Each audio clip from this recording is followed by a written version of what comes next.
Hello, everyone, and welcome to ECIPE's Global Economy Podcast. My name is Fredrik Erixon, and today I am pleased to welcome Stuart Harbinson to the podcast to talk about trade, the Trump tariffs, the World Trade Organizations, and discussions about whether the World Trade Organization can be revived through reform. It is certainly a busy time for trade right now. We are recording this on July the 4th, which means we are just a few days away from the deadline that the Trump administration established for new trade negotiations. So in theory, countries that have not signed new trade agreements with the United States will soon face the full force of the so-called Liberation Day tariffs. And while some countries seem to have clinched deals with the US, many countries have not. So this is what we're going to talk about today. And there are a few people with so much insight and experience on all matters related to trade as Stuart Harbinson. We are very proud to have him associated with us as senior fellow. He has held very many senior positions in the World Trade Organization Secretariat. And before that, he represented Hong Kong as ambassador to the WTO. He chaired the General Council of the WTO when it launched the Doha round. And after leaving the WTO, he moved to UNCTAD, where he joined forces again with Dr. Supachai, as he also moved to the UN organization from the WTO. Stuart, you are very welcome back to the podcast. Thank you very much, Fredrik, and it's a real pleasure to be joining you here today. Well, thank you, Stuart. And we are going to start our conversation on the basis of an essay that you wrote for us about a week ago and that we also are going to link to in the show notes. And it's one that I recommend people with an interest in trade policy to read because it points to a number of issues of growing concern and not just the Trump tariffs. But let us start with the Trump tariffs. The economic aspects of them are one part. And of course, the entire world has spent a lot of energy discussing them since early April, when the Liberation Day, as it was called, was announced. But I'm curious about their effect on the international trading system. Here we have a leading country with systemic importance for the WTO, who seems to end up with an extraordinarily messy tariff schedule. Other countries have negotiated or are negotiating with the United States, and the result is that the United States will get favors that other countries won't. It is true that many countries have for a long time slid away from the most favored nation principle, but the process now and over the past months are a giant step in this direction. So, Stuart, how do you think this is going to affect the international trading system? Well, good question, Fredrik. Starting with an easy one, I guess.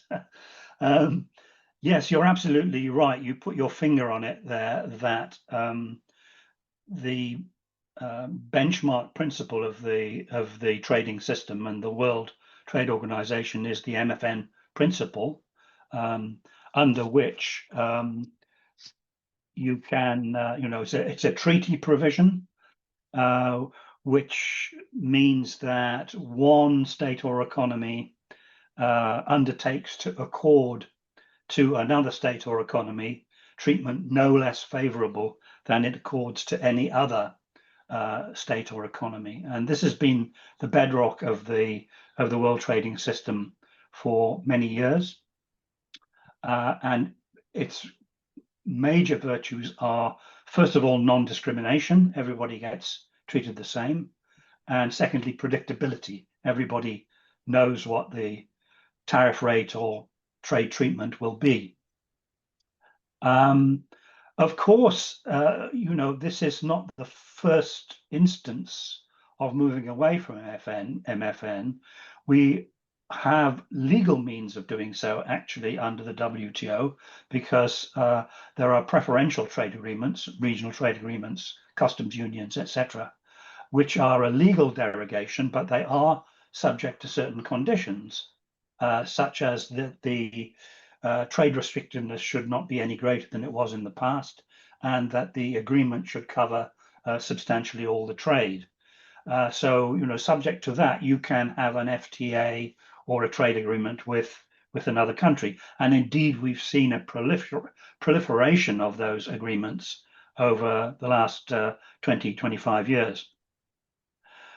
You also correctly said that, you know, an issue with all of these bilateral deals, which appear to be in the offing, and we've already had the US-UK agreement, and there's a lot of speculation in the media about where the next deals are coming from. But it means that the US will get favors that others won't. And, you know, maybe this is something that we don't like but have to learn to live with. But the huge danger is that it leads to a sort of downward spiral. And that, so if I am jealous of you because you know, you've got away into the US, and in return for that, you have given the US preferential treatment, thereby affecting my exports, then I'm likely to look for some form of retaliation. And this can get out of hand. It hasn't done so yet, but it's a real danger. I was very pleased to see recently the launch of this trade dialogue between the European Union and the CPTPP members, because these are two groups of economies which are very much reliant on the trading system and very much strong supporters of the global trading system. So maybe they can work something out, but you know, it won't be easy because there are some countries in the CPTPP who will be very anxious to do deals with the US, and in fact, the UK has already done that. But still, there is some hope there, I think. But the point I was making in the blog basically is that at present we're in this rather unsatisfactory situation where of really a contradiction, that in Geneva and at the WTO, everyone is still professing support for the global trading system. But then the reality, the economic reality, is that they have to save themselves and do a deal with the US. So it's just to finish on that, it's an extremely volatile and unpredictable trading environment at present. Indeed. Coming back to the MFN principle before going into some of the other issues you just raised, Stuart. So this is not just one principle among many. It's actually a very, very important principle. And there is a reason for why it is enshrined in sort of core articles of the various type of WTO agreements, and of course was also a core part of all the treaties that have been established around international trade agreements. Sometimes you hear references to the MFN principle, but you think that perhaps people haven't understood the significance of it and why it's so important. So if we just take a step back to it and ask the question, why is the MFN principle so important? Well, I think we can learn some lessons from history here. I'm not one of those who thinks that history repeats itself, but certainly we can learn a lot from history. And of course, I think the MFN principle, as a principle, goes back quite a long way. But it's really since the beginning of the 20th century that we've seen such a significant development in relation to that. And of course, we had the Great Depression in 1929, which led to the passing of what was called the Smoot-Hawley Act in the US in 1930. And the aim of that act, which raised tariffs on, I think, about 20,000 products, if my memory serves me correctly, was to boost domestic employment and to also boost domestic manufacturing. In other words, very much the sort of idea that President Trump seems to have in mind right now. But unfortunately, it had the opposite effect. It made the depression worse, and it provoked retaliation, particularly in the form of imperial preferences by Great Britain. And then I think Cordell Hull in the 1930s had the bright idea, the extremely bright idea, that we need to get away from this, have a level playing field, a non-discriminatory situation. And he was the one really that moved this through under FDR and the New Deal and all of that. And there was the Reciprocal Tariff Act in, I think, about 1934 in the US, which gave the president authority to reduce tariffs, US tariffs, where a trade deal could be done with another country incorporating the MFN principle. So that's the kind of background. So in a way, it looks like history's repeating itself. I don't believe it is, because things are never exactly the same. But nevertheless, there is a lesson that I think we need to absorb from that.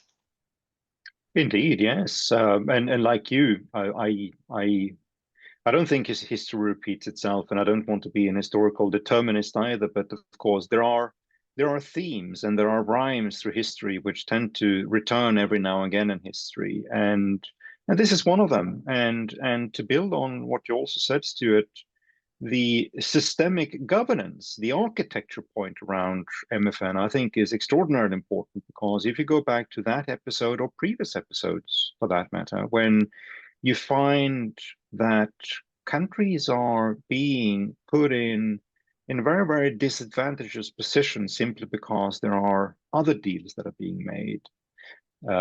So then you get second round effects, and then you begin to get third round effect and fourth round effects. And gradually you're going to move into a territory where you basically lose the ability to have any meaningful market economy based trade relations at all. I mean, it's just bilateral flows you end up managing in one way or the other. And I think that is one of the lessons from history. And it's also one of the lessons that it's not just immediate protectionism that have provoked gunboat diplomacy, or that you have resorted to more violent measures in order to sort of manage the fact that you have trade frictions. That has also happened in second and third round order effects as well. And then I think you can also add the economic aspect to it. And something we have also learned from history, which is that many of the benefits of trade, they do actually arise when you open markets to everyone. It's not when you clinch bilateral type of deals. They tend to quite often reallocate existing trade more than they generate a lot of new trade. So if the principle is that we're just reallocating trade from one bilateral relation to another bilateral relation, then after a while you are going to find that the benefits from trade, they are not very strong, and people are going to start to question why do we have these agreements at all, when the only thing we're doing is just shuffle around trade between different countries. I totally agree, and in fact I read something recently that under the GATT and WTO system, relying as we all know on MFN, I think the volume of world trade between 1950 and 2024, something like that, multiplied 45 times on a value basis, and much, much higher than that on, sorry, I beg your pardon, on a volume basis, and much, much more than 45 times on a value basis. So, you know, that I think the system has served the world well as whilst not being perfect at all, lifting hundreds of millions of people out of poverty, which is a huge, huge accomplishment. Indeed, indeed, one of the great accomplishments of the last 30, 40 years is the amazing reduction of poverty in the world, and trade has been extraordinarily influential in shaping that outcome. Now, Stuart, so if we think now, so the member of the WTO that is now turning in this direction is not any member. It's actually a very, very important member. I mean, you went back to Cordell Hull and the establishment and principles, and of course, despite the the immediate complications that existed after the Bretton Woods Agreement in order to establish a multilateral, at least the first basis of a multilateral trading system with support from the US Congress.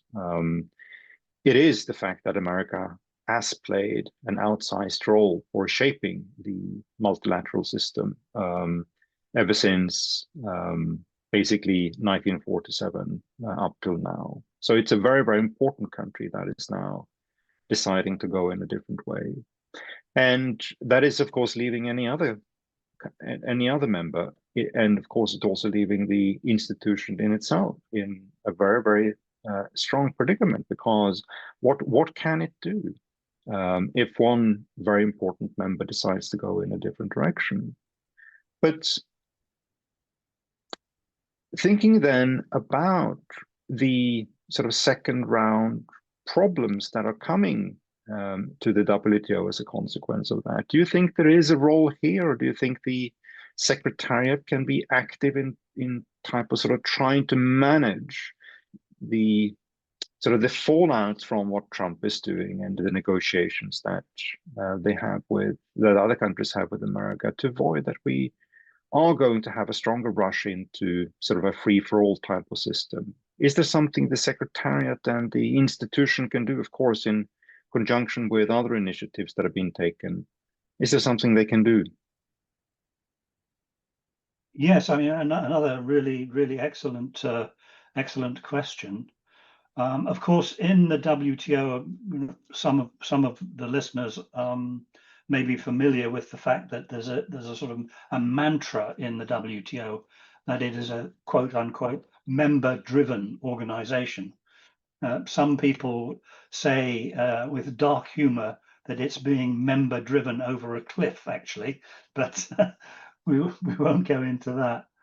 But the Secretariat has a somewhat limited role in the WTO. That has been clear from the beginning. And there's no one more vigilant in that respect than the US. The US recently, in fact, circulated a paper in the WTO saying just that the Secretariat was doing too much, and that every move that it made had to be agreed by the members. But having said that, I think that's a US point of view, and there would be others that might subscribe to that as well.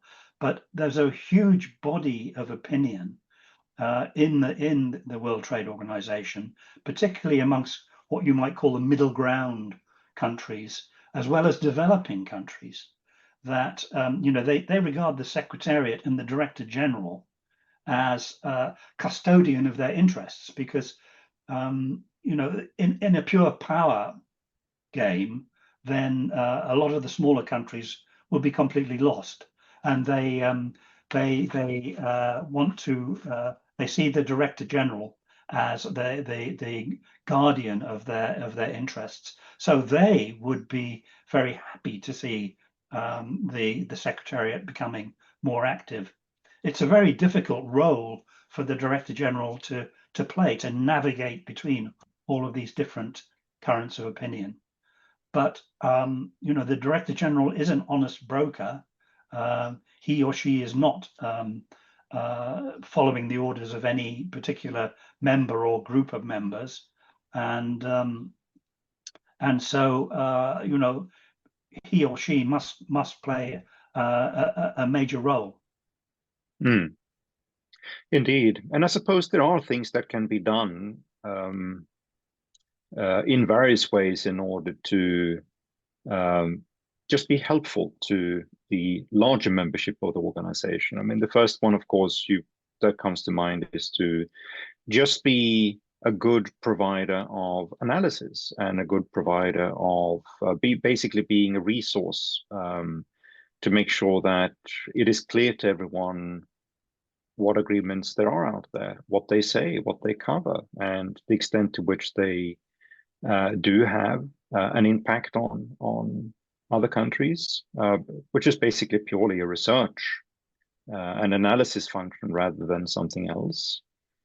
We have seen with the establishment of alternative and new dispute resolution mechanisms that came during the first Trump administration that there is also a knowledge transfer, which can be quite significant in order to quickly establish frameworks, in this case outside the framework of the WTO itself, in order to be helpful to members that are seeking more constructive ways in order to resolve disputes in this case.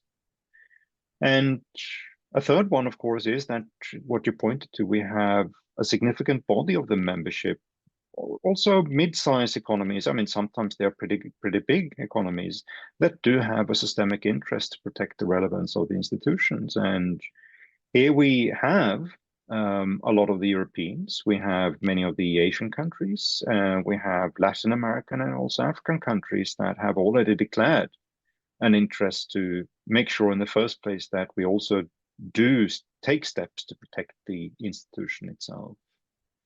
You referred to the comment that we can hear coming out from Berlaymont in Brussels a few days ago, with Commission President Ursula von der Leyen signaling that there is an interest on the part of Europe to have conversations with CPTPP, not just about the typical stuff that you have contacts about when you discuss trade, which is market access issues, but also to talk about some of the systemic, perhaps the rules and the architecture that we need to think about as we move forward.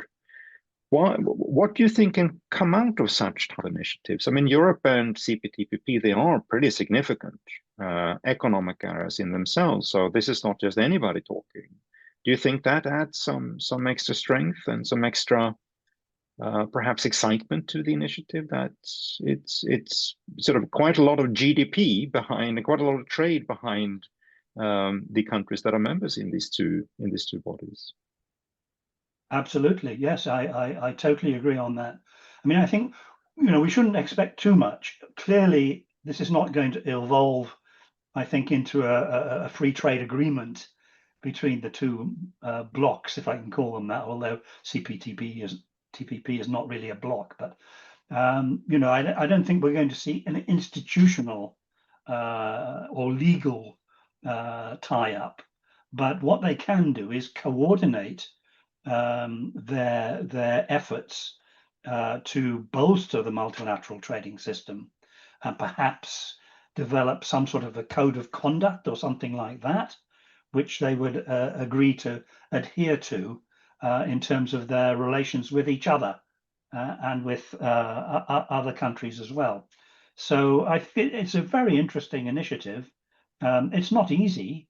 I mean, I was just reading the Financial Times this morning. I'm not trying to point the finger at anyone, but it is a case in point that Vietnam is trying to do a deal with the US and is very dependent on trade with the US for its exports. So you can understand that. Now, Vietnam is also in the CPTPP, so that potentially is not an easy thing to square.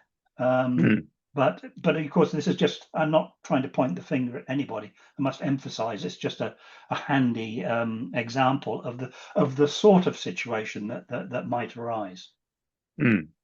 Absolutely. And Vietnam is not the only country, even if it may be a country which is in an extremely difficult position since of its proximity to China and its, of course, economic linkages to China, and then having so much of its final foreign sales in America. So it's a complicated one. But I assume also, and this is what I understood von der Leyen to be pointing to, which is that, well, of course, we have all the market access issues and we have the second round effect of the Trump agreements. How are they going to play out? But we also have a pretty strong body of rules that we need to discuss. And these rules may be covering the sort of enforcement or the implementation or the application of what we've already agreed on in the World Trade Organization, how that's going to be reflected now, given that the system itself has received such a strong sort of elbow from one of its major members. We have a lot of new rules issues that we need to talk about as well. We've seen, especially in the Asia-Pacific region, a lot of innovation on the digital trade issues, the evolution of new type of agreements between countries like Singapore, New Zealand, and others. We have, of course, questions around, and this may be more relevant for Europe than for others, but we have questions around the boundaries and how do you dock different type of climate policy measures with trade rules. Also more of a rule issue than it is, I think, a market access issue. And finally, we have the national security issues that we should try to find a way to straighten these rules up a bit, to make them a bit more predictable and a bit less open-ended than what we have right now. So I would imagine that there is an opportunity here to have both rules discussions about all the new issues. Yes, again, I totally agree with you there. I mean, one of the valid criticisms of the WTO is that it's not been able to modernize to keep its rules up to date with commercial and technological developments. Of course, it's a big ask if you've got 166 members at many different stages of development. Very, very hard. But the WTO should at least be addressing these issues, and it provides a very good forum for discussing international cooperation and where the boundaries of that might be in the short and medium term. So they should certainly be paying more attention to this. Of course, it's related in a way to the other conundrum of decision making in the WTO, because unfortunately we've got ourselves into a position whereby one or two countries or a small group of countries can use this type of issue, i.e. developing new rules, to get their way on the old rules, if you like, in terms of trying to renegotiate things. I mean, they may not really object to moving into these new areas, but they see a tactical advantage in not allowing that to go ahead and to use that as leverage. Having said that, I mean, let's not put too much on the WTO. I think typically it has evolved by incremental movements. I think the latest on that was, fisheries subsidies a couple of years ago, which, the negotiations continue. So hopefully they'll ratchet it up another notch in due course as well. And then occasional lurches forward or backwards, like the Uruguay round or the Doha round, for that matter. I think you can't expect a smooth process in the WTO, put it that way, but they should certainly be addressing these issues. No, and here I should also confess sort of at least a bias which I've been cured of in recent time, which is of course that my own generation entering this field in the late 1980s and the early 1990s, of course, we thought that we had entered a period, and perhaps we read history in the wrong way as well. We thought that the history of GATT and what was to become the World Trade Organization was all about big, all-encompassing rounds where you're going to achieve a lot in one go. When the reality, of course, through history, which is that it's a long slog with gradual movements, hopefully mostly in the right direction, but sometimes it's also a few movements in bad directions as well. But that's the reality, and perhaps this is the mental model we should have for our current times as well. But you pointed to one of the issues which have been at least packaged under the headline WTO reform. And this is also what you discuss in your in your great essay now, Stuart. So I hear a lot of people talking about WTO reform. I've heard a lot of people talking about WTO reform, but I'm not so sure that we all have the same definition of what we mean when we say WTO reform. So what is your broad take on what is it? What do we mean when we say WTO reform? Yes, well, my perspective on that is that there's a list of very important issues which countries generally agree form the agenda for WTO reform, but they all have vastly different priorities. So, for example, there's the question of decision making, which we've talked about a little bit, updating the rules, and in terms of making progress, how do you cope with a situation where 166 members are operating by consensus? And then for others, it's dispute settlement, which is the main issue, and reconstituting the appellate body.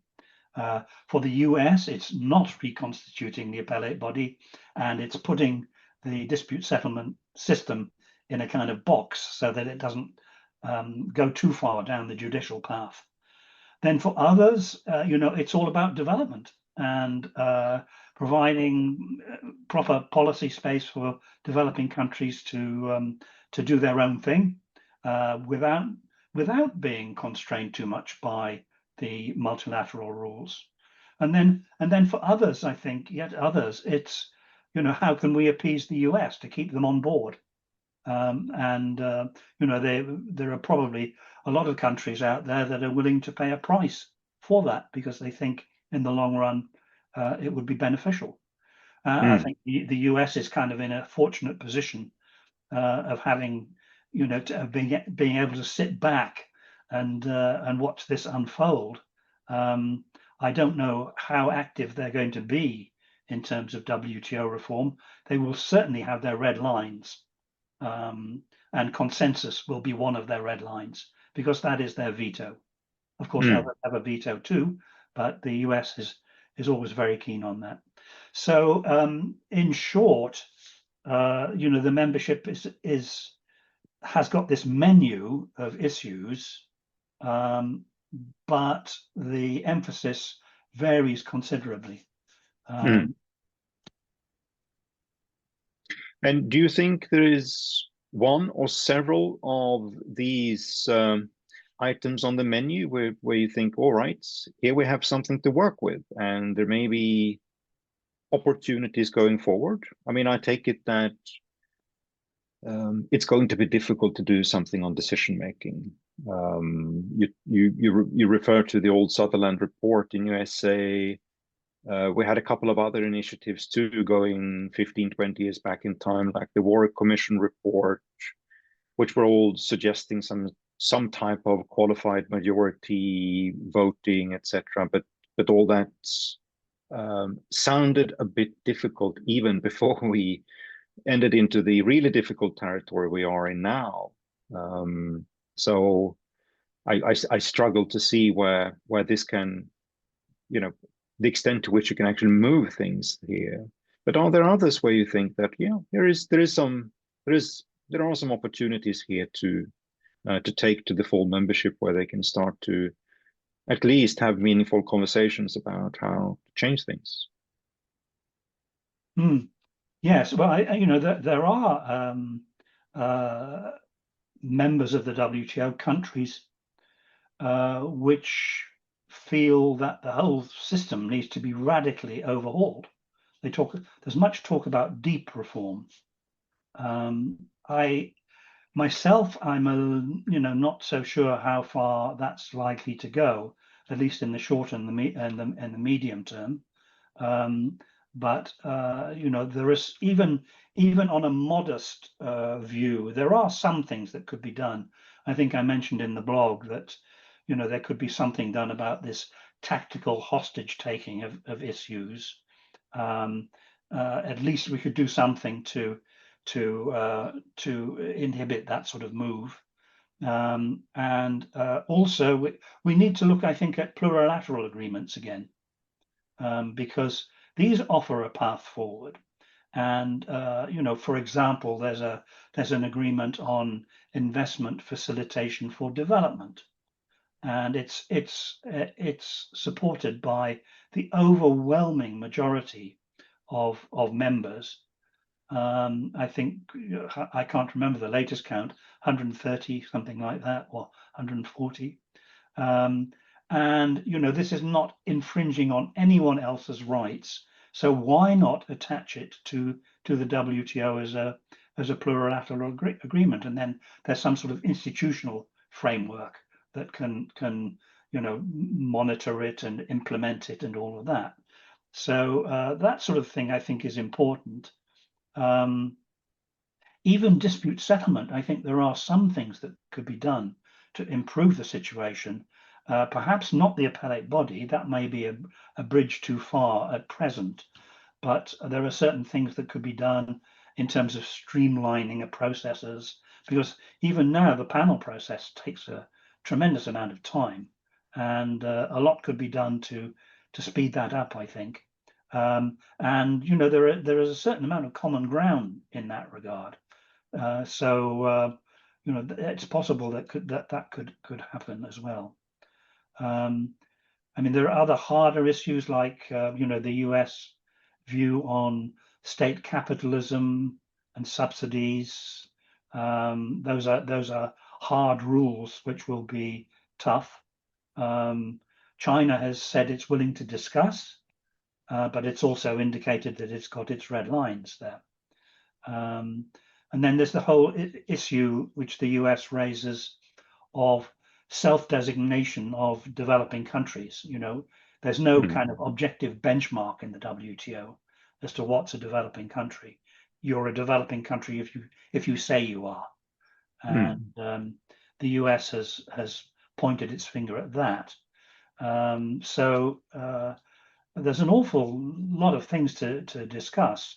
I think probably what's going to happen is that the members of the WTO are going to discuss all of this over the next 6 months or so, and maybe try to refine an agenda, a reform agenda, which can be launched at the next ministerial conference in March 2026. Which is also, if I'm right, is that also when there's also going to be a new Director General for the WTO who will be I think that should be elected later. then? Yeah. Is that later? All right. Okay. Yeah. Well, but anyway, it basically means that there is an opportunity to at least restart the conversation in a structured way, which can point to some of these particular issues that you raised here.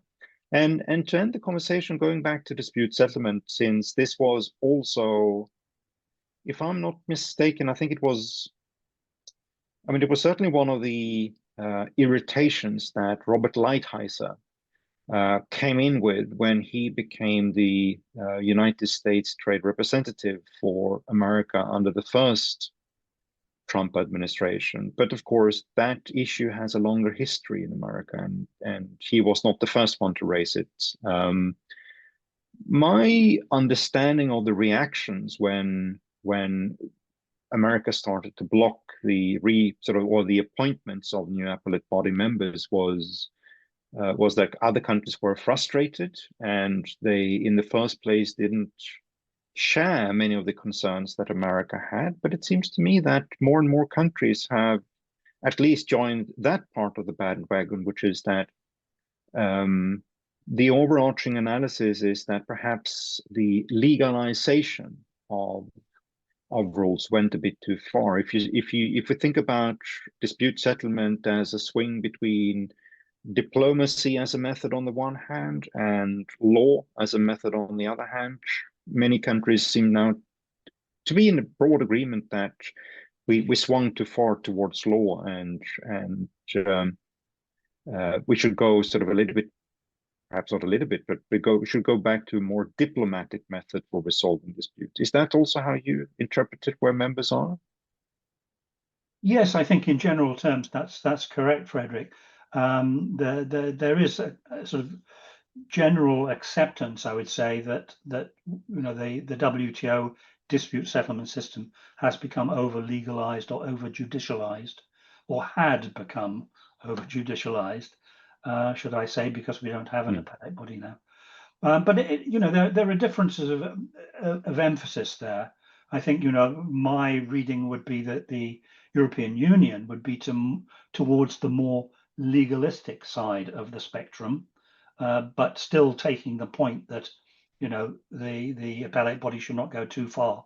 But and then there would be others who would be much more to the US side and say that this is not what we agreed to when we set up the dispute settlement system in the WTO.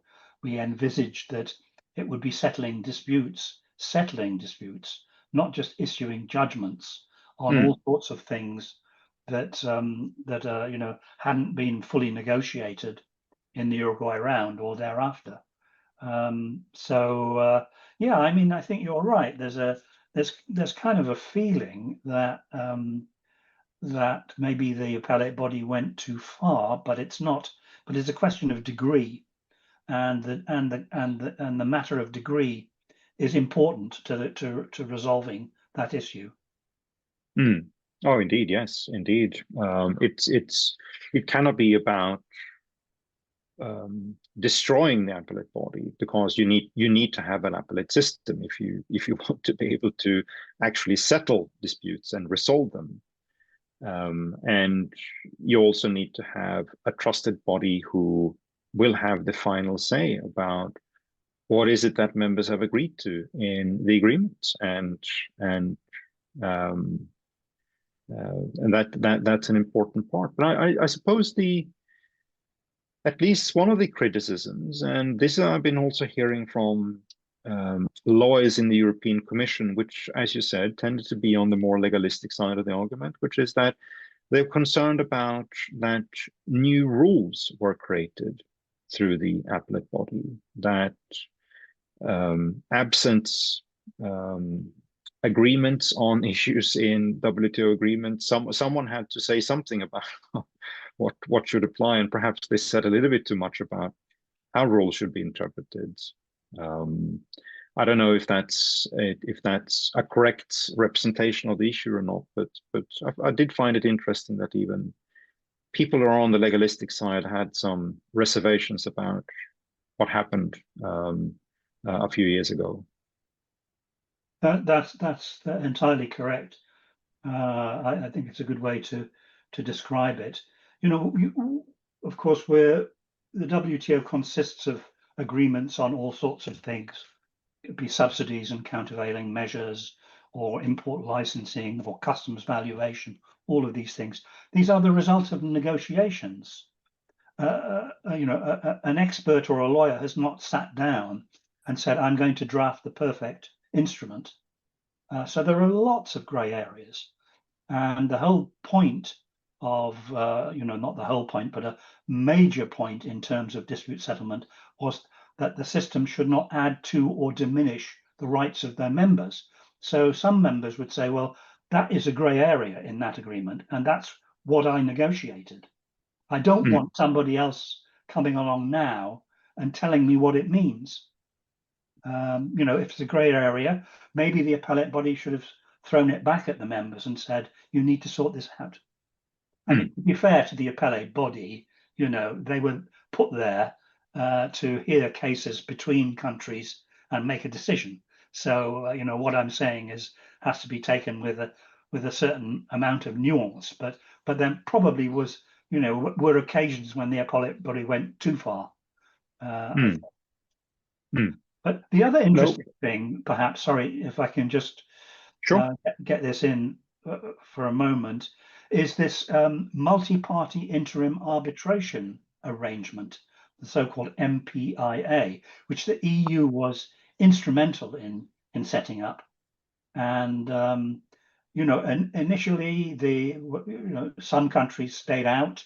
It's been reasonably successful in the one or two cases that it's dealt with so far. There are certainly more cases coming down the line. For example, China and Canada are both subscribed to this arrangement, and there are some cases that are working through the system there.